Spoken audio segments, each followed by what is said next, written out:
አሐዱ አምላክ አሜን። ክቡራን አባቶች፣ ካህናት፣ ወንድሞች ዲያቆናት፣ ሁላችሁም የእግዚአብሔር ቤተሰቦች፣ የስብከተ ወንጌል መምህራን፣ የሰበካ ጉባኤ የእግዚአብሔር ቤተሰቦች እንደምን አደራችሁ? ልዑል እግዚአብሔር ዛሬም ዘወትርም ለዘላለም ስሙ የተመሰገነ ይሁን። ዛሬ የምንማረው በትንቢተ ኤርምያስ ምዕራፍ 22 ላይ ባሉት ቃሎች ሲሆን እነርሱም የዕብራይስጥ ቃል ትርጉሞች ናቸው። በዛ ላይ ያለውን እንማራለን። በቅድሚያ በመዝሙረ ዳዊት መዝሙር 26 ቁጥር 12 ላይ ወይትመጥወኒ ለነፍሴ እለ ይሳቅዩኒ ይላል። ነፍሴን ለሚጎዷት አሳልፈህ አትስጠኝ፣ ለጠላቶቼ ፈቃድ አሳልፈህ አትስጠኝ ማለት ነው። ለጠላት ፈቃድ አለው፣ ጉዞ አለው። ግን እግዚአብሔር ለጠላት አሳልፎ በሚሰጥበት ጊዜ በሰው ልጆች ሕይወት ላይ የሚደርሰውን ጠቅላላ ጉዳት በትንቢተ ኤርምያስ ምዕራፍ 22 ላይ የምንማረው ይሆናል። በትንቢተ ኤርምያስ ምዕራፍ 22 ቁጥር 30 ላይ ወደ መጨረሻው ላይ እንዲህ በማግለጥ ይገልጽልናል። መካን በዘመኑ የማይከናወንለት ሰው ብለህ ጻፍ ይላል። ከምክንያት እግዚአብሔር አምላክ ያድነን። እንግዲህ ከስሙ ቃልና ከትርጓሜው ለመማር ከቁጥር 1 ጀምሮ ያለውን ስንገነዘብ ይህ ቦታ ላይ የይሁዳ ንጉሥ የነበረ ሰው ነበር። በኢዮስያስ ምትክ የነገሰው ልጁ ሳሎም የሚባል ሰው ነበር። በዕብራይስጡ ሻሉም ይባላል። በአማርኛው ሲተረጎም ሳሉም ነው። ሳሎም ማለት ደግሞ ቀጥታ በእኛ ሲፈታ ቅጣው ማለት ነው። ቅጣው የሚባል ሰው የይሁዳ ንጉሥ ሆኖ ተሾመ። ኢዮስያስ ማለት ደግሞ እግዚአብሔር ያድናል፣ እግዚአብሔር ይፈውሳል ነበረ።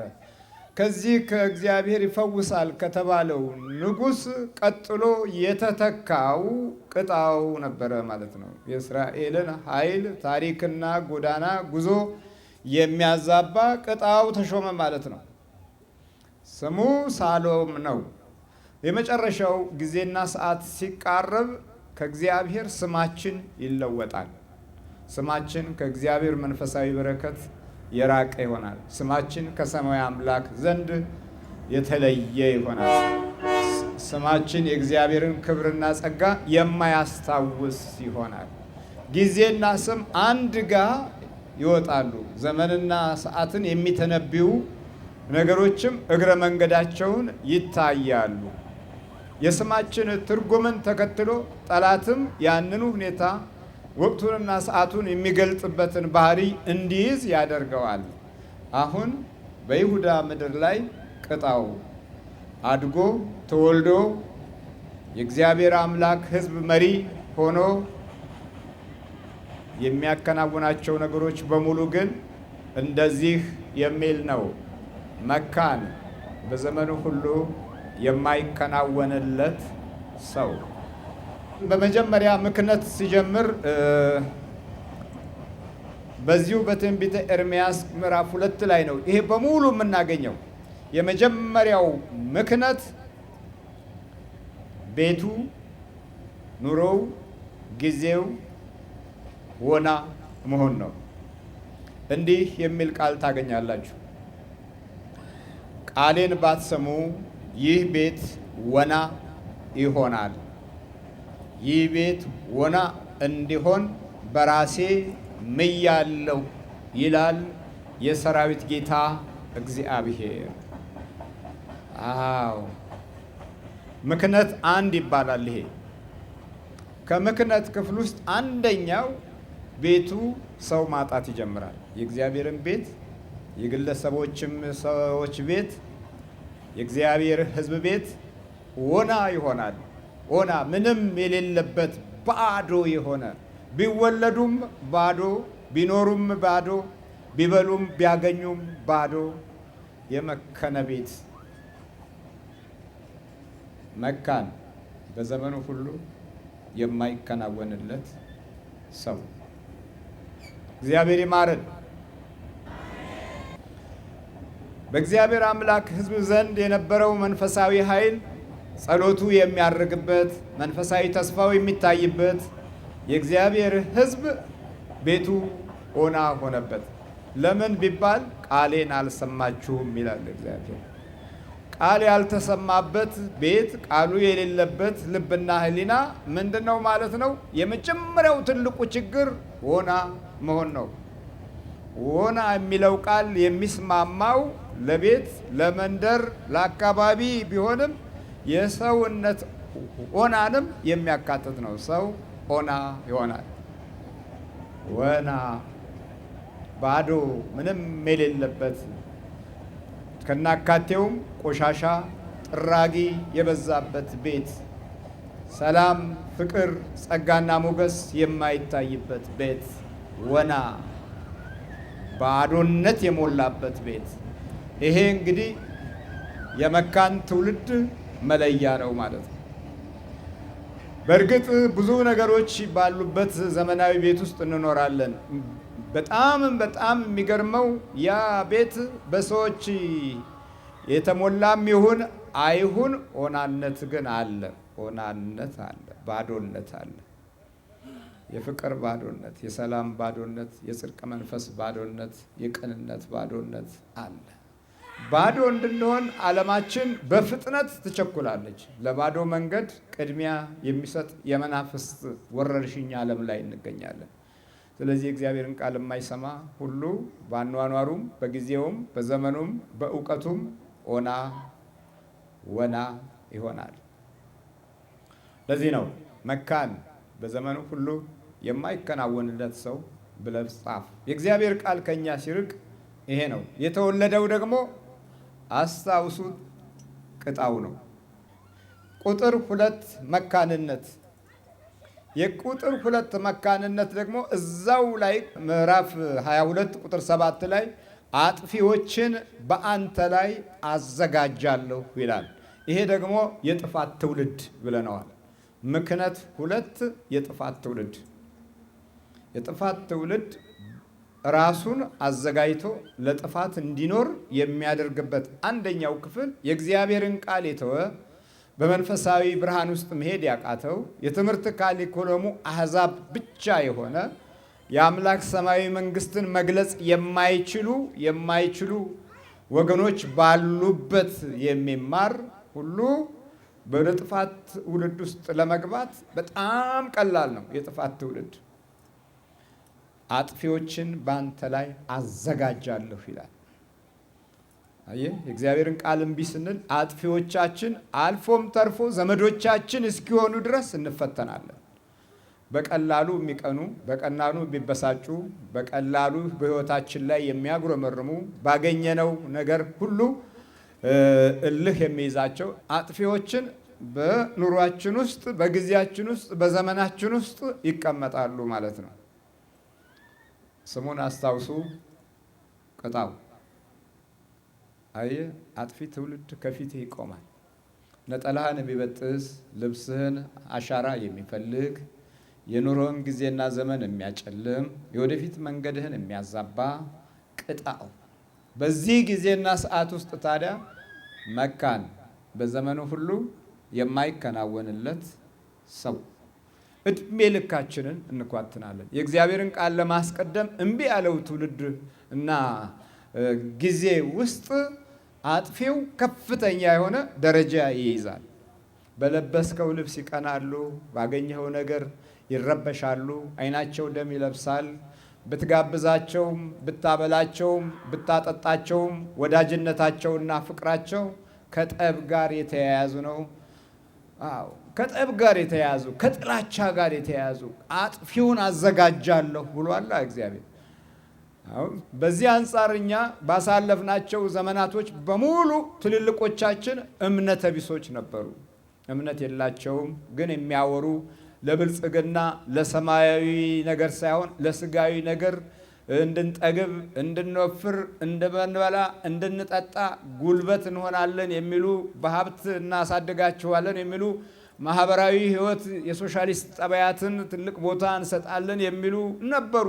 ግን በውስጡ ግን የአጥፊነት ገጽታዎች አሉበት። እግዚአብሔር ነገሮችን ይለውጠዋል። ስሙ ያልተጠራበት ያልተቀደሰበት ከአምላካዊ ኃይል ጋር የማንገናኝበት በሚሆንበት ጊዜ አጥፊውን በአንተ ላይ አዘጋጃለሁ አለ እግዚአብሔር። ክፉ ትውልድ ይሆናል ማለት ነው። ለጥፋት ሁልጊዜ ምርጫ የምናደርገን። ከዚህ አንጻራዊ ጠባይ ሲታይ የእኛ ህይወትም ይህንኑ የሚያገናዝብ ባህሪያት ውስጥ እንገኛለን። ከፍቅር ይልቅ ጠብ እንወዳለን። ከሰላም ይልቅ ጥላቻን፣ ከወዳጅነት ይልቅ እርግማንን፣ ግልብጥብጥ ያለ ባህሪያቶች ከህይወታችን ውስጥ ለዘመናት እየተቀመጡ ባህል ሆነውብናል። ስለዚህ በጥፋት ደረጃ ውስጥ ዛሬ የምንገኘው አብዛኛዎቻችን በማይታይ መንፈስ፣ ጉዳቱ በሚታይ ክፉ ነገር ሰውነታችን ታስሯል፣ እድሎቻችንም ታስረዋል። ስለዚህ መካን በዘመኑ ሁሉ የማይከናወንለት ሰው። የክፉ ትውልድ ገጽታዎች ይነበብብናል። በቋንቋ እንለያያለን፣ በታሪክ ተዘበራርቀናል፣ በአምልኮት መንፈሳዊ ተስፋ የምንኖርበት ራዕይ ጠፍቶናል። ዕለት ዕለት ከእግዚአብሔር የምንገናኝበት ድምፆች እንደ ጠላት የምንቆጥርበት አጋጣሚዎች አሉን። ቃለ እግዚአብሔር ከሕይወታችን ውስጥ ያለውን ክፉ ነገር ሊያስወግድልን የሚችል እውነታ ላይ ለመድረስ አቅም አጥተናል። ለቅድስና መንፈሳዊ ተስፋ ቦታ የለንም። የዋከባ ኑሮ ውስጥ እንገኛለን። ከሀገር ውጭም ከሀገር ውስጥም ሁል ጊዜ መሮጥ። አስታውሱ፣ መካን በዘመኑ ሁሉ የማይከናወንለት ሰው። የክፉ ትውልድ ምልክቶች በዘርና መጎሳ መነካከስ እንደ እድላችን ሆኖ ለዓለም እያሳየን ነው። የመበጣበጥ ዘመናቶችን ብዙ ጊዜ አሳልፈን በዚሁ ብጥብጥ ውስጥ ብዙ ትውልድ አጥተናል። አጥፊዎችን በአንተ ላይ አዘጋጃለሁ። የጥፋት ትውልድ ሆነናል። ዛሬ በቁመና ያለነውም በመተት እንባላለን፣ እንነካከሳለን። አንዱ ቢያቅተው በመንፈስ የሚጎዳንን እድል አግኝቷል። በቡዳ ይበልሃል፣ አይኑ ውስጥ ባደረ መንፈስ ያጠቃሃል። መካን በዘመኑ ሁሉ የማይከናወንለት ሰው። አስታውሱ፣ አሁን በስልጣን ላይ ያለው ቅጣው ነው። ቁጥር 3 ምክንያት በአሕዛብ ፊት ውድቀትህ እንዲታይ እግዚአብሔር ያደርጋል። እዚህ ላይ ምን ይላል? በትንቢተ ኤርምያስ ምዕራፍ 22 ቁጥር 8 ላይ ብዙ አሕዛብም በዚች ከተማ አጠገብ ያልፋሉ፣ ሁሉም ባልንጀሮቻቸውን እግዚአብሔር በዚች ከተማ በዚች አገር ላይ ለምን እንዲህ አደረገ እያሉ ራሳቸውን እየነቀነቁ ያልፋሉ። ከዛ መልሱ ደግሞ እንዲህ ይላል፣ እነርሱም የአምላካቸውን የእግዚአብሔርን ቃል ኪዳን ትተው ሌሎች አማልክት ስለሰገዱ ስላመለኩ እግዚአብሔር ትቷቸው ነው ብለው ይመልሳሉ። ሲመልሱ ምን አሉ? ጣዖት ገብተዋል፣ ከአምላክ ክብር ርቀዋል ብለው ይመልሱላቸዋል። ለጥያቄው መልስ የጣዖት መንፈስ የበዛበት ስለሆነ በዚህ ምክንያት ነው እግዚአብሔር አገሪቱንና ሕዝቡን የተው ብለው ይነጋገራሉ ይላል። ድሮ የነበሩት ነጮች ኢትዮጵያን የሚያውቋት ዛሬ ለልጆቻቸው የሚናገሩት ነገር ቢኖራቸውም እንኳ ዛሬ አይናገሩም። የቀደሙት ግን ሲያቋት ብዙዎችን በክብር መንገድ ያቋቸው ነበር። እኛ ግን አወደምናቸው፣ ጠላናቸው፣ አዋረድናቸው።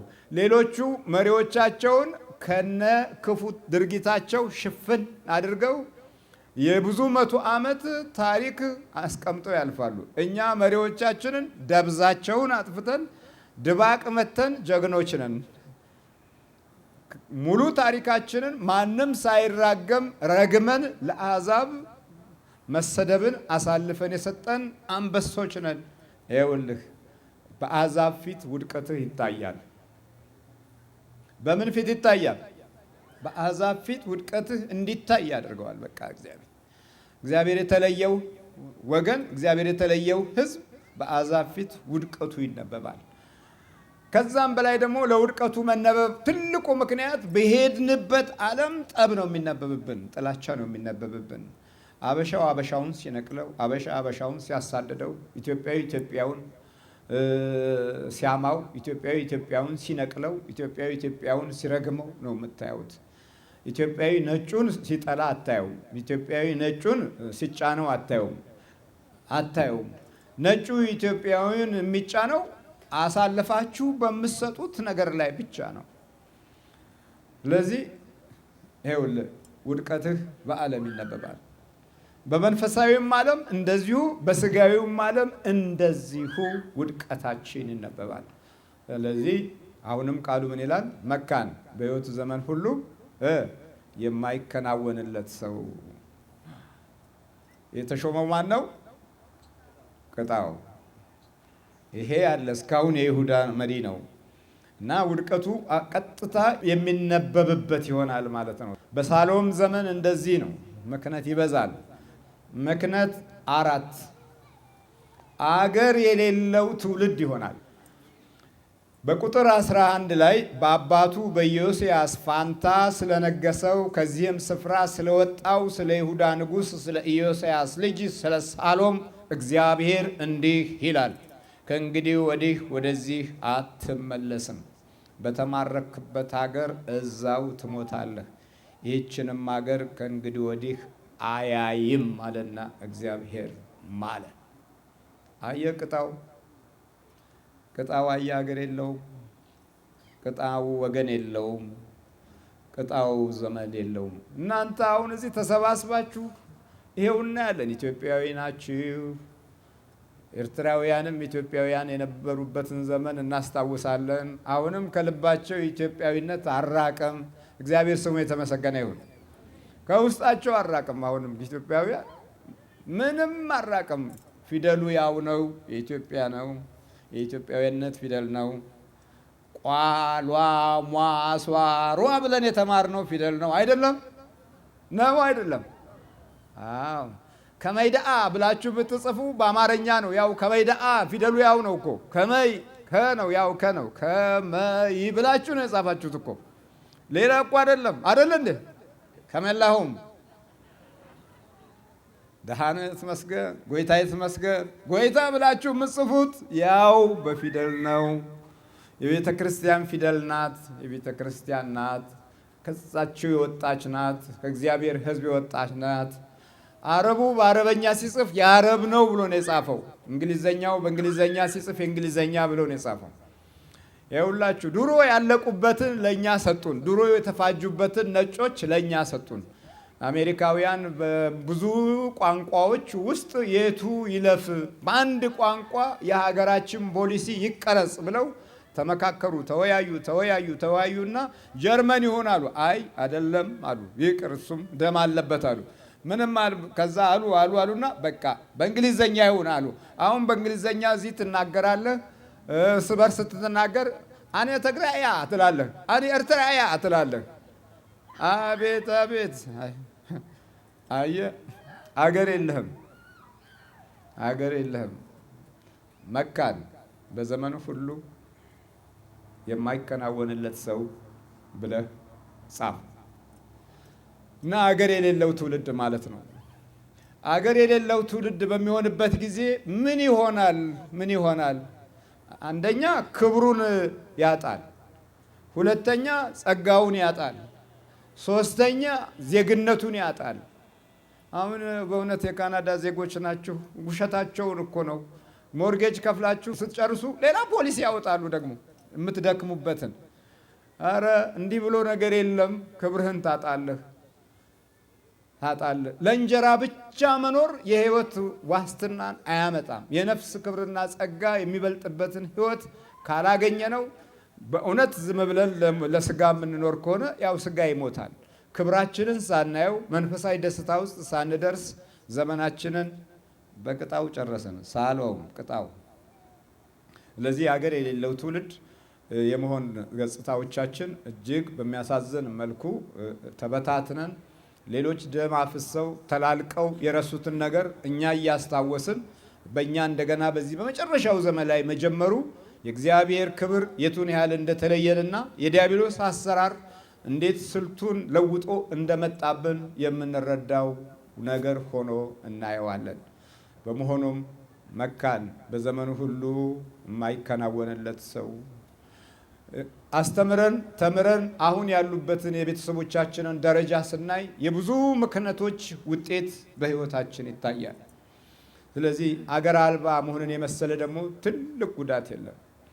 አገር ያለው ሰው ነው እንዴ የአንገቱን እየተያዘ የሚታረደው? አገር ያለው ሰው ነው ደሙ እንደዚህ የሚፈሰው? አንገቱ እየተቀላ ወደ ባህር የሚጣለው? አገር ያለው ሰው ነው። እግዚአብሔር ክብር ካንተ ጋር እምቢ ሲል አገር ታጣለህ፣ የምትኖርበትን ምድር ትረግማለህ። ኤርምያስ ምነው መካን በሆንኩ እያለ ረግሟል። ረግመህ የወጣበት ኑሮ የተቃና ይሆናል ብለህ ስታስበው የበለጠ እርግማን ትውልድ ውስጥ ገብተህ ትማቅቃለህ። ለዚህ ነው መካን በዘመኑ ሁሉ የማይከናወንለት ሰው ብለህ ጻፍ አለ። በቅጣው ዘመን እንዲህ ነው። በቃ ቅጣው። እውቀትህ ይቀጣሃል፣ ትምህርትህ ይቀጣሃል፣ ፕላንህ ይቀጣሃል፣ እቅድህ ይቀጣሃል። ቅጣው ነዋ። ሳሎም እኮ ነው በቃ። በዕብራይስጥ ብዙ ሺህ ቋንቋዎች አሉ። ከነዛ ውስጥ ትልቁን ትርጉም የሚይዘው በትንቢተ ኤርምያስ ምዕራፍ 22 ላይ ያሉት የስሞች አተረጓጎም የዘመኑን ገጽታ በሚገባ የምናስተውልበት ክፍል ነው። እና አገር ማጣት ሌላው ጉዳት ነው። አገር አጥተህ የምትወልደው ልጅ የአገሩን ገጽታ ባህሪ የሚይዝ ይሆናል። እዚህ አሜሪካ እና እዚህ ካናዳ የተወለዱ ልጆች ኖ የሚሉ ናቸው። ኖ ነው የሚያውቁት በአብዛኛው። የስበል ብትሉት አባቴ የስበል ብሎኛል ብሎ ይከሳል። ወይም 911 እየደወለ ብቻ ነግሬሃለሁ እያለ ያስቦካል። በቃ አሁን ሚስትም ይሄንኑ ነው ስራዋ። በቃ አንተ ኢትዮጵያ መሰለህ እንዴ ነግሬሃለሁ በ24 ሰዓት ነው ማባረርህ ካለችው እሺ እመቤቴ እሺ ይላል። ሰካራም የሆነና ቁጭ ይላል። ጠብ ከመፍራት የተነሳ ለመበላሸት ቀላል ነው አገሩ። እና ደህናው ወንድ ጎበዙ ወንድ አእምሮው ተነክቶ በመጨረሻ ቁማር ቤት ታገኙታላችሁ። አገር የለውም፣ አየህ ወገን የለውም። አገር ማጣት ወገንን ማጣት ጭምር ነው። ወገን ታጣለህ፣ ሰብሳቢ ታጣለህ። ኢትዮጵያውያን በዚህ በውጭው ዓለም ብዙ ጊዜ የሚፋቀሩት ለቀብር ጊዜ ነው አሉ፣ ለሞት ጊዜ ነው አሉ። የሞተ ለመቅበር ሬሳ ለመጫን ጎበዞች ናቸው ይሉኛል። እውነት ነው? እስቲ እናንተ መስክሩ። የወደቀውን ለማንሳትስ አቅም የለንም። የራሱ ጉዳይ ከሞተ ምንም ስለማያደርግ እንደዛ ነው። ኧረ እንኳን እዚህ አይደለም እዛ አገር ቤትም እንኳ ለቀብር የሚወጣው ሕዝብ ጤናማ ሆኖ የነበረ ጊዜ አፈር ብለ ያለ ነው። በእርግጠኛ ለመሞቱ ነው መሰለኝ ጠጋ ይልና ሞተ በቃ አሁን ተቀበረ ማለት ነው ብሎ አጨብጭቦ የሚመለስ ነው የሚመስለው። ለምን? አንጻራዊ የሆነ ባህሪያችን ሲታይ እንዳንኖር እርስ በርሳችን በመተት የተማተትን ፍጥረቶች ስለሆንን ወገን የለንም ወገኖች። አገር ያጣ ትውልድ ወገን የለውም። ስለዚህ መካን በዘመኑ ሁሉ የማይከናወንለት ሰው። ምክንያት 5 የአይን እርግማን ያደረብህ ትውልድ ትሆናለህ።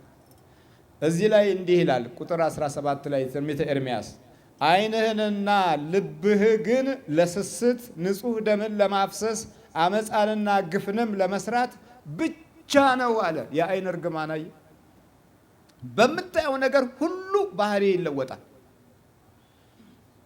አሁን ባህሪያቸው ይተለወጣል። መምህር ግርማ ወደ ካልጋሪ ሄዷል ሲባል በቃ እንዴት አባቱ የጠንቋይ እንዴት አባቱ ይላል። አይናቸው ይተለወጣል። አይኑ የእርግማን የሆነ ትውልድ አይንህ ይለወጣል። አይንህ ይለወጣል። በክፉ ዘመን የመጀመሪያው ትልቁ ጥፋት አይናችን ይለወጣል። ጎረቤት ሄደን ብርጭቆ ካየን ከየት አገኘሽው? አቤት አቤት ስታምር፣ አቤት አቤት ከኢትዮጵያ አገኘሽው? አዎ። እሷ ወዲያው ሄድ ስትል ብርጭቆ ይሰበራል። ብርጭቆ የሚሰብር ቡዳነት የተጠናወተን ከውስጣችን ካለው ክፉ ክምችት ጋራ የተያያዘ ነው። አይንህ እርግማን ይሆናል። እዚህ ላይ ግፍ ሁሉ ይላል። አንድ ነገር ትዝ ይለኛል። የግፍ ስራዎችን ሳስታውስ አንድ እህቷ ከባሏ ጋር ተማክራ የገንዘብ መስተፋቅር ታደርግባትና ወደ አረብ ሀገር ትልካታለች። ይኸው እንዲህ አይነት ግፎች ነው ያሉ። አረብ ሀገር እየሰራች ገንዘቧን ለነሱ ትልካለች፣ እየሰራች ለነሱ ትልካለች። የምትሰራው እሷ ናት፣ የሚልከው መንፈሱ ነው። እና በስምሽ ቤት ጀምረናል ብለው በስሟ አይደለም ቤቱን የሰሩት፣ በራሳቸው ስም ነው። ቤቱን ፎቶግራፍ እያነሱ ይልኩላታል። እሷ ደክማ 9 ዓመት ደክማ ደግሞ ወደ ቤቷ ስትመጣ ቤት አፍዞ የሚያስቀምጣት አድርገውባታል። እንደገና እህት ነች እኮ እህት ከባል ጋር ተማክራ ጉድ አይደለም። እንዲህ ነው የሚለው፣ ዓይንህ እና ልብህ ግን ለስስት ንጹሕ ደምን ለማፍሰስ አመፃና ግፍን ለመስራት ብቻ ነው ይላል። በቅጣው ዘመን ልክ እንደዚህ ነው። በቃ እንዲህ አይነት ትውልድ ነው የሚበዛው። ከዛ አሞኛል ወደ ጠበሉ ሰዱኝ ትላለች። በኢንተርኔት የኛም ፕሮግራም ትከታተላለች። አይ ወደ ሐኪም ቤት ሂጂ ይላሉ። እነሱ ደግሞ ያውቃሉ ስራቸው። እንደምንም ብላ አንድ ቀን ብትመጣ በርካታ ገንዘብ አድርገው እግሯን አሳሰሯት። መንፈሱ ከተያዘ በኋላ እቤት አስቀምጧት ጉልት አድርገው። አያችሁ ሚስጥሩ እንዳይወጣ። ቤቱ በእነሱ ስም ነው። እሷ ምንም የላትም። ከ9 ዓመት በላይ ሰርታለች፣ ደክማለች። እህቴ ነች ብላ አምናቸዋለች። አያችሁ ግፉ። አየህ እንዲህ አይነት ትውልድ ነን። ስሙ ማን ነው? ያ መጽሐፍ ቅዱስ ላይ ቅጣው። እንዲህ ነው የምንቀጣው። አይ አንዱን አንዱ እንዲህ ነው የሚቀጣው። እባካችሁ ተንኮል አታስቡ፣ ምቀኝነት አታስቡ፣ ክፋት አታስቡ። ደግሞ ክፋት የሚያስብ ትውልድ የማይጸልይ ነው። የማይጸልይ የማያመልክ፣ በአምልኮት ክብር ውስጥ የማይሄድ ለክፋት ሁልጊዜ ዝግጁ ነው። አምልኮት የሌለው ነገሩ በመንፈሳዊ ማምለም አምልኮት የሌላቸው ሰዎች ለክፋት ይኖራሉ፣ ለተንኮል ይኖራሉ፣ ለምቀኝነት ይኖራሉ። ለወጥ ያለ መንገድ ሆኖ ግን አቅጣጫው ግፍን የተሞላ አካሄድ ይሄዳሉ። ግፍ ዛሬ በየአቅጣጫው ራሱን የቻለ ነው። ስለዚህ ዓይንህ የእርግማን ይሆናል። በዚህ ጊዜ መካን በዘመኑ ሁሉ የማይከናወንለት ሰው ብለህ ጻፍ። ስድስተኛው የፍቅር ለቅሶ እንኳ የማይለቀስለት ትውልድ ይሆናል። እንዲህ ብሎ ይነግረናል። ቁጥር 18 ስለዚህ እግዚአብሔር ስለ ይሁዳ ንጉሥ ስለ ኢዮስያስ ልጅ ኢዮአቄም እንዲህ ይላል፣ ወንድሜ ሆይ እያሉ አያለቅሱለትም፣ ወይም ጌታ ሆይ ወዮ እያሉ አያለቅሱለትም። አህያ እንደሚቀበር ይቀበራል፣ ከኢየሩሳሌም በር ወደ ውጭ ጎትተው ይጥሉታል ይላል። ቀብር እንደምን ሆነ ማለት ነው? እንደ አህያ ይቀበራል አለ። በቃ አየህ ሲመክን። በቅጣው ዘመን ሰዎች ክብራቸውን አጥተው ሰብአዊ የሆነ የታሪካዊ ሕይወት ጉዞ የአባቶቻቸውን መቃብር አጥተው ሰላማዊ እረፍት ስጋቸው የሚያገኝበትን ጊዜና ሰዓት አጥተው እንደ አህያ ሲቀበሩ እንደ አህያ ይቀበራል። እግዚአብሔር ሲለይ እንደዚህ ነው። በ60ዎቹ ዘመን የነበሩ ሚኒስቴሮች፣ አስተዳዳሪዎች፣ መሪዎች ንጉሱን ጨምሮ እንዴት ነው የተቀበሩት? ታሪካችን ሲናገር እንደ አህያ ነው የተቀበሩት። ቀብርህ እንደ አህያ ይሆናል በቅጣው ዘመን። እግዚአብሔር ይማረን። መቃብራችን እንኳ አላምር ብሎ ዛሬ እከሌ መናፍቅ ሆናለች፣ አሮጊቷ እከሌ መናፍቅ ሆነች፣ እንደዚህ ፈነጠጠች፣ እንደዚህ ጆሆባ ሆነች፣ እንደዚህ ሆነች።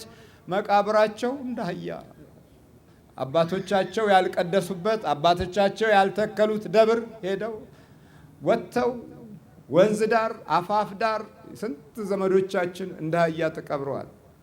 መንፈሳዊ ምሪት የሌለበት ቅዱሳን ያልተቀበሩበት የመማለጃ መንፈሳዊ ተግባር ያልተከናወነበት ዕጣኑ የሌለበት መስዋዕቱ ያልተሰዋበት ሄደው ተቀብረዋል። እንደ አህያ ትቀበራለህ?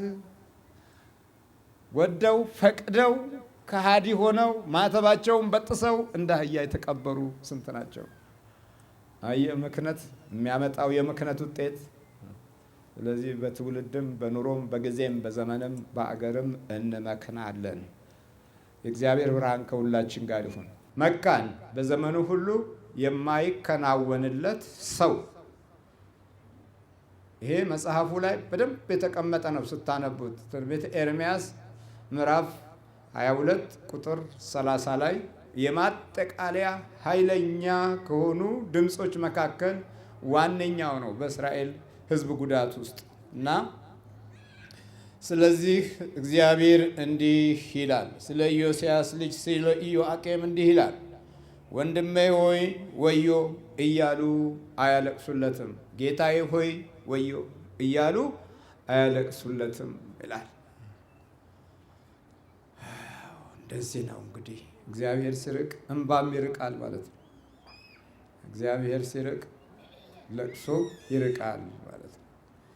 የለቅሶ አይነቶች ብዙ ቢሆኑም አንዳንዶቹ አመል የሚያስለቅሳቸው አለ። አሁን ሲጋራ አቁመናል ያሉ ሰዎች ለተወሰነ ቀን ያለቅሳሉ። ቡና አቁመናል ያሉ ከዛርን የከለከሉ የተወሰነ ጊዜ ያለቅሳሉ። እያዛጉም ያለቅሱ አሉ። አመልና ሱስ ይዟቸው የሚያለቅሱ አሉ።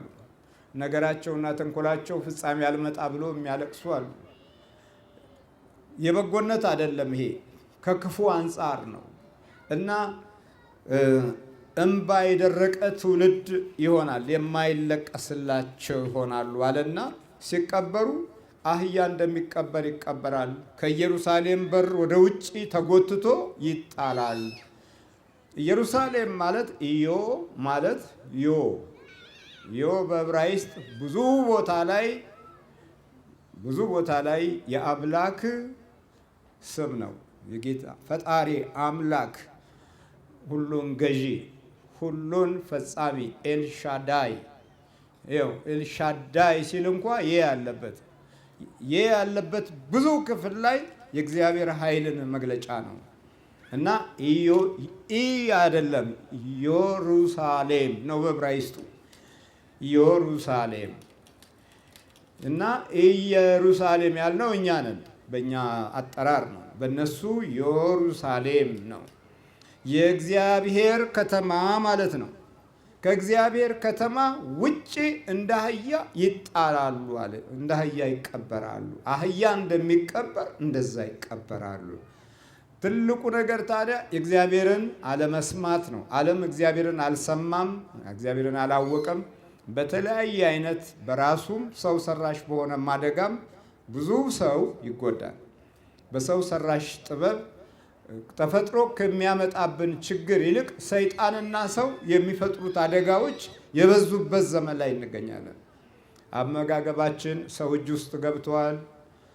ሰው እጅ ያለበት ነው። ሰው ከሌሎች መርዛማ ፍጥረቶች እኩል ሰው ራሱ መርዛማ ሆኗል። ሳይንሱ ወደ መርዛማ ሰው እንዲፈጠር አድርጓል። ሳይንሳችን መርዛማ አካሎችን ከህይወታችን ውስጥ አስገብተዋል። እውቀታችን መርዛማ ጠባያቶችን በፍጥነት ከህይወታችን እና ከእድሜያችን ጋር የማይመጣጠን ክፉ ነገር እየፈጠነን የመጣው በየጊዜውና በየዘመኑ። አሁን አንዳንድ ትልቅ ሞሎች ስትገቡ አንድ ዕቃ ይዛችሁ አትወጡም። ለምን? ዕቃው ላይ ታፔላ አለ የሚናገር የለም አለ የለም። ነገ ያ ታፔላ ለእናንተ እየተዘጋጀ ነው። በጊዜ ወደ ሀገር ግባ ነገር ያለው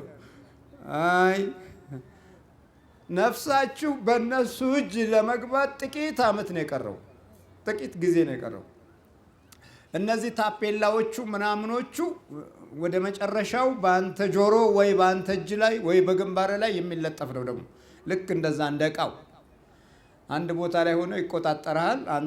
ይሄ ልምምድ ነው። አሁን ብዙዎቹ ባህር እየጠለቁ አሳዎች ላይ እየሞከሩት ነው። ካሜራዎችን በአሳዎች ውስጥ እየለጠፉ እየተከታተሏቸው ነው በሳተላይት። ትልቁ አሳ፣ ትንሹ አሳ፣ የትልቁ ምናምኑ ይሄ ተጫዋቹ አሳ በየጆሮው ላይ በየምኑ ላይ አስገብተው ይቆጣጠሩታል።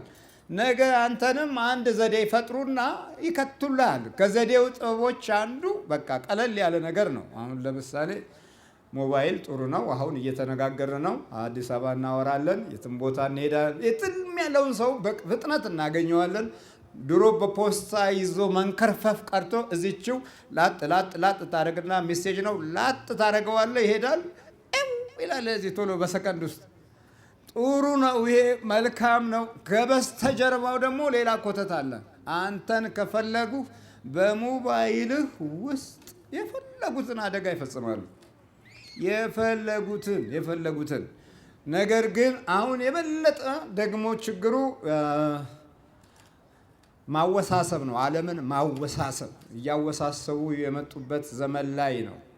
አንዱን ተዋጊ ያደርጉታል፣ አንዱን ወጊ ያደርጉታል። ተዋጊውን ለማምለጥ እንድትችል ብለው አንተን ለመቆጣጠር፣ አንተን ደህንነትን ለመጠበቅ፣ የሄድክበትን መንግስት እንዲያውቅ ለማድረግ፣ በህይወት ዘመን የሚገጥሙት ችግሮች ቶሎ ፈጠን እንድደርስልህ እዚች ጋር ይለጠፍልህ ይልና ቀደድ አድርጎ ይከትልሃል። ከዛ ላሜ ቦራ ነው፣ የትም አትሄድም። ሄዳለሁ ብትል ደግሞ እንትናቸው ሪሞት ኮንትሮል እጃቸው ውስጥ ነው ያለው። መንገድ ላይ ይዘጉሃል። ሲፈልጉ ኦን ያደርጉሃል፣ ሲፈልጉ ኦፍ ያደርጉሃል። አለቀ። ሰው እጅ ላይ የወደቅን ትውልዶች ነን። መብራቱን ኦፍና ኦን እንዳለ ሁሉ አንተም ህይወት ውስጥ ኦፍና ኦን ያዘጋጁልሃል።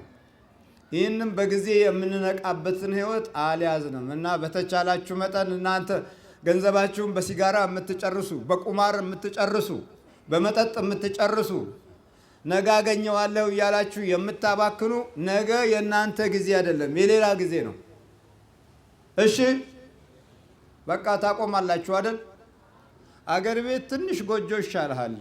እዚህ እቺ ካርቶን የሆነች ቤት ውስጥ ሆነህ አሙቁልኝ አብርዱልኝ ከምትል አገር ቤት ካርቶን አያስፈልጋት፣ ምን አያስፈልጋት፣ መደብህ ትሻላለች።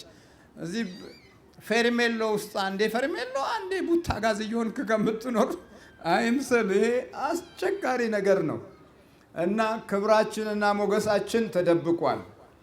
ስለዚህ በክፉ ጊዜ እንደ አህያ ትቀበራለህ አለና ቁጭ አለ የልዑል እግዚአብሔር አምላክ ቅዱስ ቃል። መሰረታዊ ምክንያቶችን ከላይ ጀምረን ተገንዝበናል እና እንደ አህያ እንዳንቀበር እግዚአብሔር አምላክ ምሕረቱና ቸርነቱን ያብዛለን። ያልተቀደሰ ስፍራ፣ ያልተባረከ ስፍራ ላይ የወደቁ ዘመዶቻችን እንኳን እዚህ ኢትዮጵያም እንደዛ ሆኗል። እንደ አህያ የሚቀበሩ ብዙ ናቸው። በስመ አብ ወወልድ ወመንፈስ ቅዱስ የማይባልላቸው የክርስቶስ ስጋና ደም የተፈተተበት የሕያው እግዚአብሔር አምላክ መስቀል ያልቆመበት በዳፍንት የሆነ እምነት ተለውጠው አባዜ ይዟቸው እንደ አህያ ተቀብረው አሮጊቶቹ ሳይቀር ሽማግሌዎቹ ሳይቀር ወጣቱ ሳይቀር በክህደት መንፈስ ውስጥ ገብተው እንደ አህያ የተቀበሩ ጥቂቶች አይደሉም። የካደ ትውልድ መሰረታዊ ምልክቶቹ ይሄ ነው። እሺ፣ ሰባተኛ የእግዚአብሔርን መንፈስ ያማረረ ትውልድ። ሰባተኛው የእግዚአብሔርን መንፈስ ማማረር ነው። በትንቢተ ኤርምያስ ምዕራፍ 22 ቁጥር 24 ላይ እኔ ሕያው ነኝና የይሁዳ ንጉሥ ኢዮአቄም ልጅ ኢኮንያ የቀኝ እጄ ማኅተም ቢሆን ኖሮ እንኳ ከዚህ እነቅልህ ነበር ይላል የሰራዊት ጌታ እግዚአብሔር። ኢኮንያን የሚገርም ስም ነው። ኢኮንያን ማለት የእግዚአብሔር መሰረት ማለት ነው። ኢኮንያን የምን መሰረት? የእግዚአብሔር መሰረት ሆኖ በማኅተም ተመቶ ቀኜ ላይ እንኳ ብትቀመጥ ከቀኝ እጄ ላይ እነቅልሃለሁ አለ። የእግዚአብሔር መንፈስ ያማረረ ትውልድ ነው። አየህ፣ የእግዚአብሔር መንፈስ ምርር ያለበት ትውልድ። የእግዚአብሔር መንፈስ በስንት ነገር አማረናል ወገኖች፣ በስንት ነገር። የመጀመሪያው ቤታችን ውስጥ የእግዚአብሔር መንፈስ እንዲገባ ቦታ አልበቃንም። ቦታ የለንም። ቦታ አላችሁ ለእግዚአብሔር? አይበቃም፣ የለንም፣ ምንም የለንም። አሁን ነው የጀመርነው። ቦታ የለንም። ለጀበናው፣ ለውስኪው፣ ለብርጭቆው፣ ለቴሌቪዥኑ ቆንጆ ቆንጆ ቦታ አለን። እንዲያውም ለሀገራችን ጀበና የተለየ ቦታ አለን። እቺ ጥቁሯ ጀበናችን እድለኛ ነች። እኔ እግሬን ዘርግቼ መዘርጌ አጥቼ በአይሮፕላን ተኮራሚቼ እመጣለሁ። ጀበናዋ ተዝናንታ ትገባለች እዚህ ምንም ሳይነካት። እድለኛ ጀበና፣ እድለኛ ሲኒ። አገር አቋርጣ መታ ደግሞ እዚህ አቤት አቀማመጧ ሲያምርባት፣ እንደው እንክብካቤዋ። ለእግዚአብሔር ግን ቦታ የለህም። የእግዚአብሔርን መንፈስ ያማረረ ትውልድ ምንም ቦታ የለም። ለፈጠረህ፣ ለጠበቀህ፣ ላዳንህ፣ ለመራህ፣ ላበላህ፣ ላጠገበህ ምንም ቦታ የለም። ደግሞ የሚገርመው እግዚአብሔርን መንፈስ የሚያማርር ትውልድ የጠገበ ጊዜ አይቻልም። ሆዳችን ትንሽ ሲሞላ በቃ አስቸጋሪ ሰዎች ነን፣ አስቸጋሪ ፍጥረቶች ነን። ነገ የሚርበን አይመስለንም። የምንናገረውን አናቅም። ወንጀላችን በአንደበታችን ይከማቻል። ዲያብሎስ ይህን ይመዘግባል። ነገ በእጥፍ ደግሞ አደጋውን ይሰነዝራል። ስለዚህ የእግዚአብሔርን መንፈስ ያማረረን ትውልድ ነን። ኢኮንያን የእግዚአብሔር መሰረት ግን ከእግዚአብሔር እጅ ላይ የታተምክ እንኳ ብትሆን አንተ ኢኮንያን እነቅልሃለሁ፣ ከእጅ ነው የምነቅልህ። በክንዴ ላይ ሆነ እንኳ ቢሆን ምንም አልተውህም፣ አልምርህም አለና የእግዚአብሔር መንፈስ አማረረ። እኔ ሕያው ነኝ አለ። በእውነት ኮንያ የኢዮአቄም ልጅ ኮንያ የቀኝ እጄ ማህተም ቢሆን ኖሮ እንኳ ከዚህ እነቅልህ ነበር አለ። እነቅል አልተውህም ማለት አሁን መነቀል ነው። አያችሁ፣ የመነቀል ጊዜ ነው። አቤት አቤት፣ ስንት ሰው ተነቀለ መሰላችሁ? በሀገራችን ክብር ያላቸው መሐንዲሶች፣ ክብር ያላቸው ዶክተሮች ዛሬ ያ ክብራቸው በሰው ሀገር የለም። እግዚአብሔር ምሕረቱን ያብዛለን። እነቅልሃለሁ አላያችሁ። በክፉ ዘመን መነቀል አለ። የተከልከውን ሳታይ፣ የደከምክበትን ሳታገኝ፣ የሮጥክበትን ፍሬ በደስታ ሳትቀምሰው መነቀል አለ። ዝም ብሎ መነቀል፣ ተነቅሎ መሄድ ከሀገር ሀገር፣ ከቦታ ቦታ። አቤት ስንት ጉዞ አለ! አቤት ስንት ስቃይ አለ! ታውቁታላችሁ። የስቃይ መንገዶች ብዙ ናቸው። ስለዚህ መካን በዘመን ሁሉ የማይከናወንለት ሰው። እሺ፣ ስምንተኛው የመጨረሻው ነው። ስምንተኛው ባቢሎን የሚለው ምንድን ነው የሚለው? ባቢሎን፣ ምክንያት ባቢሎን። እንዲህ ይላል ቁጥር 25 ላይ ነፍስህን ለሚሿት ለምትፈራቸውም እጅ ለባቢሎን ንጉሥ ለናቡከደነጾር ለከለዳውያን እጅ አሳልፌ እሰጥሃለሁ። ባቢሎን ማለት ግራ መጋባት ነው። ውልና ፍቺው መፍትሄውንና ነገሮቹ ያልተገለጡለት ድብልቅልቅ ያለ ነገር ነው። ለባቢሎን አሳልፌ እሰጥሃለሁ። አሁን እዚህ 10 ሰው ተሰብስበው 10ሩም ይጣላሉ። አገር ቤትም ለሽምግልና 5 ሽማግሌዎች ካሉ 5ቱም ሽማግሌዎች ይጣላሉ። ሊያስታርቁ መጥተው ተጣልተው ይሄዳሉ። ድብልቅልቅ ባቢሎን። ሰው ከልቡ ከባህሪው ከራሱ ሕይወት ከተጣላ ከማ ጋር ሊፋቀር ይችላል? እስቲ አስቡት። ከክፉ መንፈስ ጋር ውስጡ ተይዞ ብዙ መንፈሶች ከውስጡ ከተጋጩ ሰውየው ቴፕ ነው ማለት ነው። የመናፍስት ግጭት መግለጫዎች ነው ማለት። ብዙ መንፈስ ባለበት ልክ የዛኑ ያህል ይጎዳል። ስለዚህ ለባቢሎናውያን አሳልፌ እሰጥሃለሁ። ለናቡከደነጾር። ናቡከደነጾር ማለት የጣዖት ዘውድ ጠባቂ፣ ለሱ አሳልፌ እሰጥሃለሁ። ለዘመናት የቆዩ ጣዖቶች አሁን በውጭው ዓለም እየተመለኩ ያለበት ዘመን ነው። ያኔ አርጤምስ ነበር። አሁንም አርጤምስ አለች በአሜሪካ። ሴት አጋንንት፣ ሴት ንግስት ማለት ነው አለች። ዜዎስ የሚባል መንፈስ ነበር። አሁን ዜዎስ አለ። አሁን እስከ ኤንድ ቦን ሆሎ መጥቷል። ከልከሊዎስ የሚባለውም ሰይጣን በየእንትኑ ላይ በየጋጃኬቱ በየቀበቶው ላይ መጥቷል። ነገ የምትመራበትን አስተዳደር ከቴክኖሎጂው ጋር ይሰጥሃል። እስከ ኤንድ ቦን ሆኖ መጥቷል። ያፈጠጠና ያገጠጠ የመቃብር መንፈስ የዘመናችን አርማና ምልክት ሆኗል። ታላላቅ መሪዎች ከዲያብሎስ ጋር በጋራ ተስማምተው ዓለምን እየመሩ ነው ያሉት። ሕፃናቶች ባልታወቀ መንገድ እየጠፉ እየተጠለፉ ይወሰዳሉ። መንፈሱ የፈለገውን መመሪያ ሲያስተላልፍ ሰዎች በጸጋ ተቀብለው በደስታ የሚያጨበጭቡበት ዘመን ነው። የሚዲያዎቹ ጨዋታ የሌሎችን ሀገሮች ህይወት እና ኑሮ ጭፍልቅ አድርገው ጥቂት አምባገነኖች ብቻ የሚፎክሩበት ዓለም ነው። እዛ ላይ ነው አፍጠህ የምትውለው። የአንተ ጉዳይ እዛ የለም፣ አይመለከታቸውም። ሲርብህ ሲጠማህ አለንልህ ይላሉ። ግን ከበስተኋላ ደግሞ የሚጠቅማቸው ነገር ከሌለ ሞታቸው አይደለም። ብትሞት ደስታቸው ነው፣ ብታልቅ ደስታቸው ነው።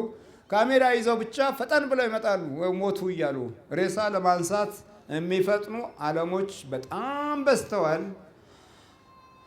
ባቢሎን ግራ መጋባት ግራ ለመጋባት አሳልፎ ይሰጣል ማለት ነው። ለናቡ ናቡ ማለት ጣዖት ነው። ለናቡ ከደነጾር አሳልፎ ይሰጣል። ሌላው ከዚህ ቃል ትርጉም ከለዳውያን ነው። ከለዳውያን የሚለው ወደ አማርኛ ሲፈታ ትከሻ ሰባሪ ማለት ነው። በዕብራይስጥ አሬሪ ጌቤር ሎ ይጽላህ በያማቭ አሬሪ ጌቤር ሎ ይጽላህ በያማቭ መካን በዘመኑ ሁሉ የማይከናወንለት ሰው ግራ መጋባት በቃ ለትከሻ ሰባሪ አሳልፎ ይሰጣል። አሁን ይሄ ጠቋር፣ አዳልሞቲ፣ ወሰንጋላ የሚባሉት ትከሻ ላይ ነው ቁጭ የሚሉት። ትከሻህን ይሰብሩታል። የምትሰራውን የምትኖረውን ኑሮ ጊዜ ዘመንህን ሁሉ አንተ ላይ ሆነው ይወስናሉ። ስለዚህ በእስራኤል ንጉሥ ውስጥ የነገሰው ሰው ስምን የመጨረሻ ማስታወሻችን ይሆን ዘንድ ስሙ ማን ነው? ሳሎም። ሳሎም ማለት ምን ማለት ነው?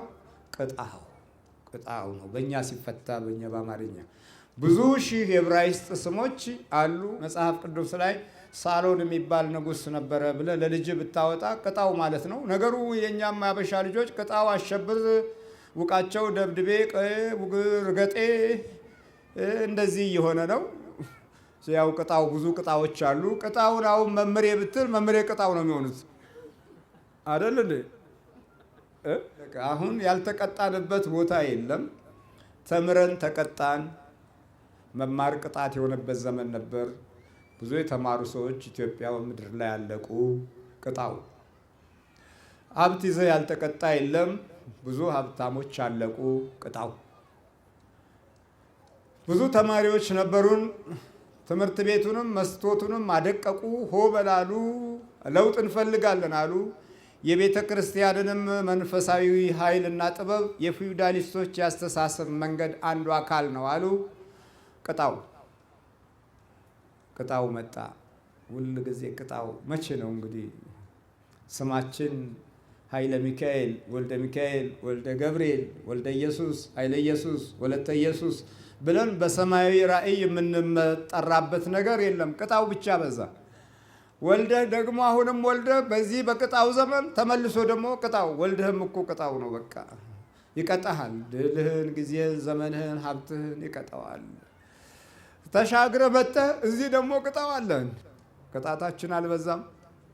ሳሎም መካን፣ በዘመኑ ሁሉ የማይከናወንለት ሰው ማንም አይደለም። አሁን በዚህ ዘመን እኛ ኤርትራውያንና ኢትዮጵያውያን ቅጣው። በቃ ከቅድስት ሀገር መንፈሳዊ ኃይል ኖረን የነበርነው እንዳልኖርን ቅጣው። እንደዚህ ነው። ይኸውልህ ትውልድ እንዲህ ነው። ሳሎም ቅጣው አለ። የመጨረሻው መካን፣ በዘመኑ ሁሉ የማይከናወንለት ሰው ብለህ ጻፍ። ይህን ሁሉ አልፈን በክርስቶስ ኢየሱስ ተባርከን በቅዱስ ሥጋውና ደሙ ተቀድሰን የእግዚአብሔር ልጆች እንድንሆን እግዚአብሔር አምላካችን ይርዳን። አሜን። እሺ፣ በጌታችን በኢየሱስ ክርስቶስ ስም መተት፣ ቡዳ፣ ዛር፣ ውቃቢ፣ አፍዝ፣ ዛደንግዝ ወደዚህ ትመጣለህ። ቶሎ በል። የሚስጥር መተት፣ ጠቋር፣ አዳልሞቲ፣ ወሰንጋላ፣ ዛሮች፣ ዛርና መተት፣ የራምፓና የቆሾ መንፈስ፣ የሳይኮሎጂ መንፈስ አይነጥላ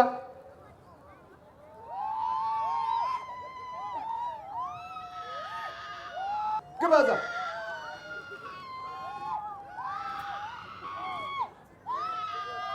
አፍዛ ድንግዝ ምንድን ነው አንተ? አይነ ጥላ ዛር፣ የሚስጥር መተት፣ ቡዳና አይነ ጥላ ዛርና መተት። አሁንም አፍዛ ድንግዝ እዛ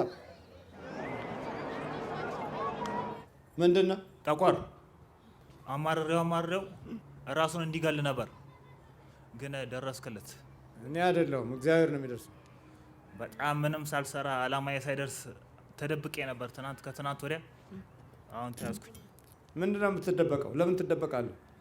በቃ አድፍጬ ነው። ይህን ሁሉ አመት ኖሬ ሰርቼ ይህን ሁሉ የገነባሁትን በአንድ ስታፈርስብኝ። አንተ ቤት ሲፈርስ ደስ ይላል? የሰራው ቤት ሲፈርስ ማለት አልገባኝም። እኔ ይህን ሁሉ አመት እኮ ፕላን አውጥቼ በጥንቃቄ ነበር እኮ ስኖር የነበረው። ማለት ጥንቃቄው እንዴት አይነት ነው? ለማጥፋት ነው። በቃ እንዳይነቃብኝ እየተጠነቀቅኩኝ። ምንድነው ችግሬ ሲል ይሄ ምንም ችግር የለብህም የራስ ስንፍና ነው ምንም ችግር የለብህም እያልኩ በቃ ከውስጥ ነው መልስ የምትሰጠው? ለምን መልስ ከውስጥ ትሰጣለህ? በቃ ልጁን ለማደናበር ነው። ምንነት በቃ ለማወናበድ ሰው አይገምትም። ገባ? ሰይጣን አለ ምናምን ብሎ ስለማይገምት በቃ ሌላ ምክንያት ነው ይፈልጉት። አሁን ለምሳሌ አሁን የሆነ ነገር ተጎድቼ ነው ይላል። ገባ? የሆነ ወይ በህፃንነት የሆነ ችግር ደርሶብኝ ነው፣ ሳይኮሎጂ ነው። ያ ምክንያት ለአንተ ይስማማል? በጣም አይነቁብኝም። ቁጭ ብዬ እሰራለሁ ውስጥ ለውስጥ። ጠቋር እኔ አንበሳ ነኝ። ታውቀኝ የለ? ጠቋር ማለት አንበሳ? እንዴት ጠቋር ከሰይጣኖች የሚለይበት ምን ምክንያት አለው? ጀግና ህዝቡን ሁሉ እኔ ነኝ የማመሰው። ሌላው ዝም ብሎ ሽንታም ብቻ ነው። ሽንታም ነው ሌላው። ማለት አልገባኝም። ሌላው አጋንንት ሰይጣን ምናምን ትርኪ ምርኪ ነው። አንተስ? እኔ አንበሳው። ከእናቱ ነው የመጣ ከአባቱ ነው የመጣው? ከአባቱ ነው። ከአባቱ። አብረን የተወለድከው? ከተወለደ በኋላ ነው አብሬ የተወለድከው? ሳፈዝ ሳደነግዝ። ለምን ኢትዮጵያውያን እንዲህ ታጠቃለህ? እኔ ምን አገባኝ? ኢትዮጵያ ሆነ አሜሪካ ሆነ ሁሉንም ማንጠባጠብ ነው እንጂ ሁሉንም መጨረስ ነው። ለምን ነጩን አታተኩርም ታዲያ? ስንት ነጮች አሉ። ነጩማ ፍሬንዴ ነው እንዴ? ፍሬንዴ አይደል እንዴ ነጩ? ነጭ እኮ ምንም እኔ ምን አገባኝ ስለ ነጭ። ነጭ እኔ የምፈልገውን ነው የሚሰራው። በእኔ መንገድ ነው የሚሄደው። በእኔ መንገድ የሚሄደውን እኔ ምን አጋፋኝ? እኔ በእኔ መንገድ ሚካኤል ገብርኤል የሚለውን ነው እንጂ ማጥፋት።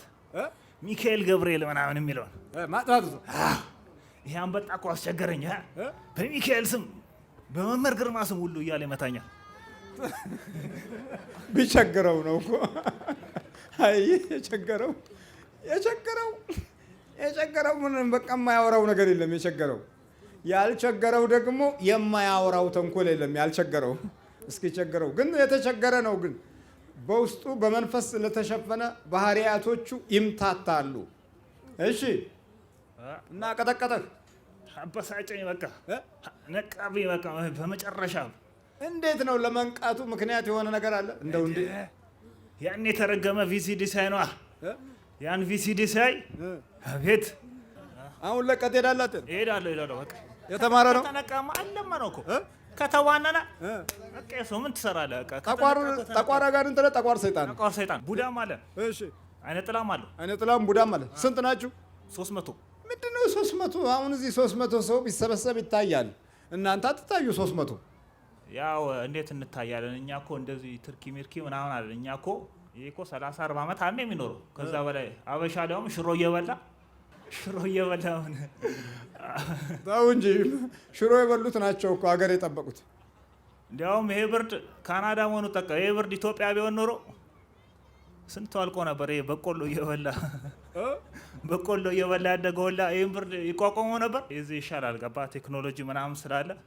እኔ እኮ ጓደኞቼን ካናዳ፣ አሜሪካ ምናምን ምን አገናኝ አሳድጋቸዋለሁ። ገባ? ኢትዮጵያ ምናምን እኮ ብለው ሌሊት እየተነሳ ምናምን እያሉ እየቀደሱብኝ ላይ አሰቃዩኝ። እሱን አትወድም? ለነገሩ ኢትዮጵያኖችን እራሱ አሁን እኮ እያመጣው እኮ ነው ወደ አሜሪካ ምናምን። ራቁት ቤት ሁሉ ከፍቼላቸው የለን? የት? እዛ ኢትዮጵያ ነው፣ አዲስ አበባ ራቁት ቤት። በል ተንበርከክ። ጠቋር የሚባለው መንፈስ ከሌሎቹ በጣም የሚለየው ቀኝ ትከሻን የመቆጣጠር ችሎታው ነው። ቀኝህን ነው የሚይዘው። ቀኝህ ከበድ ከበድ ካለህ መጠርጠር ነው። ብርድ አይደለም፣ እሺ ብርድ ነው እንዳትል፣ ቀኝህን ነው የሚይዘው። ስትነቃበት ለቀቅ ያደረግህና በቃ ደግሞ ከአየር ንብረቱ ጋር የመመሳሰል ባህሪ ያለው። ቀዝቀዝ ሲል ቅዝቃዜ ነው እንዳትል፣ ሞቅ ሲል ደግሞ በሙቀት ተጋልጬ ነው እንድትል። ብቻ ውስጥ ራሱ የሆነ ሎጂክ ያስቀምጥልሃል። ተፈላሳፊ ነው የሚያደርገው። ተምሯል። እዚህ ደቡብ አፍሪካ ነው የተማረው። ምንድን ነው የተማረው? ደቡብ አፍሪካ ሲቪል ኢንጂነሪንግ ትምህርቱ። ጓደኞቹ አሪፍ ቦታ ሲደርሱ እኔ በቃ ዜሮ አርቀው። ስንት ዓመት ተምሮ? ከእድሜው ልክማ ወደ 18 ዓመት ማለት ነው ትምህርት የተማረው። 18 ዓመት ተምሮ ለሀገር ለወገን ይጠቅማል፣ ትልቅ ደረጃ ላይ ይደርሳል ተብሎ ሲጠበቅ አሪሪ ገቤር ሎ ይጽላህ በእኛ ማፍ በዕብራይስጡ መካን በዘመኑ ሁሉ የማይከናወንለት ምን ሰው እንዲህ ነው የወለድ። በተግባር የምናየው ግን ከዚህ ጠላት ጋር አብሮ መወለድ ነው ችግሩ። ከዛ በኋላ የውጭው ዓለም ላይ ያሉት የርዕዮተ ዓለም ውጊያዎች አሉ። እነሱ ደግሞ ሌላ መንፈሶች ናቸው። ይህ ፕሮፓጋንዳው ምናምኑ ምኑ ከውጭ ያሉ ዓለም አቀፍ ጠባያት ኖሯቸው የቁልቁሊት የሚወስዱ የአጋንንት አሰራሮች አሉ። እነሱ ከውጭ ናቸው፣ እነዚህ ከውስጥ ናቸው። ዲያብሎስ በጋራ ሆነው የሰው ልጅን ምድርና ሰውን ሲኦል ያደርጉታል። ሰው ራሱ ሲኦል ይሆናል ማለት ነው። ሲኦል ሳይገባ የሲኦል ማያ የሚሆን ህዝብና ህብረተሰብ እንሆናለን። እና በጣም አሁን መርዛማው ፍጥረት የሰው ልጅ እስኪሆን ድረስ ተፈትነናል። መርዛማ ፍጥረት ብዙ ሚሊዮን አይሁዶች ያለቁት እኮ ራሱ አይሁዱ በፈለሰፈው አንድ የሆነ ጋዝ ነው። አልበርት አንስታይን የፈለሰፈው ጋዝ የ6 ሚሊዮን አይሁዶች ማለቅ ምክንያት ሆነ። ስለዚህ ሰው መርዝ ሆነ አልሆነም? ሰው ለሰው መርዙ ሆኗል። እንግዲህ ያን ዘመን ገና አሁን ደግሞ ብሷል። መርዝ በምግብ ምትክ ይመጣልሃል። ራሱ በቃ ቶሎ ቶሎ ቶሎ መመገብ ነው። መመገብ ሆድ ብቻ ይሙላ ይልና ቶሎ ቶሎ ያመጣልሃል። ቶሎ ሆድህ ይሰፋል። እንደገና ደግሞ ቶሎ ሆድህ ይቀንሳል። በል ተዘጋጅ። እንዴት እንዳያስከኝ ገርሞኛል። ምትለኝ አልመሰለኝም ነበር። ገርሞኛል እንዴት እንደተያዝኩኝ። እንዴት ስመጣ እደበቃለሁ ብዬ ነበር። በጸበሉ ያስከኝ። ሰው ሳናቆር በጣም ነው አብሶ ቄስ ለቄስ ሲጣላ በጣም ነው ደስ የሚለኝ። ቤተክርስቲያን እዛ ሳበጣበጥ በጣም አንጀቴ ነው ቂቤ የሚጠጣው አይደለ? በጣም ነው ደስ የሚለኝ። ምን ሲጣላ? ቄስ ለቄስ ሲናቆር እዛ በጣም ደስ ይለኛል። ለካ ይሄ ጠቋር ዳዊት ደጋሚ የሚባለው ነው። ሲፎክሩ እንኳ ፉከራዎቹ ብዙ አይነት ናቸው። ዳዊት ደጋሚ፣ ዘንዶ ጠምጣሚ፣ ቡና ለቃሚ፣ አሸዋ ቃሚ፣ ቅጠል ለቃሚ፣ ቡና ካዳሚ እያለ ነው። ሚና አይለቃትም። ሌላው ደግሞ ምን የጫቱ ትውልድ ደግሞ የሚያውቀው ጸሎት አለ። እዚህ ጫት አሜሪካ ድረስ ሲመጣ ጎበዝ በል ተዘጋጅ። አፍላውጥ እሺ። በኢየሱስ ክርስቶስ ስም፣ በስላሴ ስም፣ በቅዱስ ሚካኤል ስም፣ በቅዱስ ገብርኤል ስም ሲኦል እንገባለን። ቶሎ ሰባት ጮህ ሰባቴ እግዚአብሔር ይገሰጽ።